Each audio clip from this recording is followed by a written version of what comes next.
വാഴത്തൂരും മുംബൈയിലാണെങ്കിൽ വൈജയാണെങ്കിൽ മനുവിന് യാതൊരു ഇരിക്കപ്പുറതിയും കൊടുക്കുന്നില്ല. വൈജ പറയുന്നുണ്ട്, അവൾ നിനക്ക് നല്ല വിലയും സ്ഥാനമൊക്കെ തരുന്നുണ്ടെങ്കിൽ അവൾ എന്തുകൊണ്ട് നിന്നോട് പറഞ്ഞില്ല, നിന്നോട് പറയാതെ എന്തുകൊണ്ട് പോയി എന്ന് ചോദിക്കുന്നത് കാണാനായിട്ട് സാധിക്കും. ഒരു വാക്ക് നിന്നോട് പറയേണ്ടതായിരുന്നില്ലേ എന്ന് ചോദിച്ച് നമ്മുടെ മനുവിനെ അലീനയെയും കുറ്റപ്പെടുത്തുന്നത് കാണാം.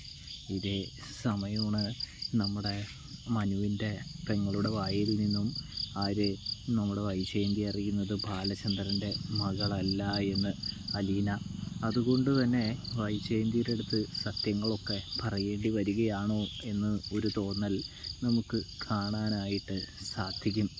ഇതിനിടയിലാണ് നമ്മുടെ മനു വിളിച്ചിട്ട് അലീനയോട് പറയുന്നുണ്ട്, അങ്കിളിൻ്റെ മകളല്ല നീ എന്നുള്ള സത്യം വൈജാൻറ്റി, അതായത് നിൻ്റെ അമ്മ അറിഞ്ഞിരിക്കുകയാണ് അലീനയെ എന്ന് പറയുന്നത് കാണാൻ സാധിക്കും. അപ്പോഴാണെങ്കിൽ നമ്മളെ അലീന ചോദിക്കുന്നുണ്ട്, അതെങ്ങനെയാണ് അറിഞ്ഞത്, എങ്ങനെ അത് സംഭവിച്ചു എന്ന് ചോദിക്കുന്നത് കാണാനായിട്ട് സാധിക്കും.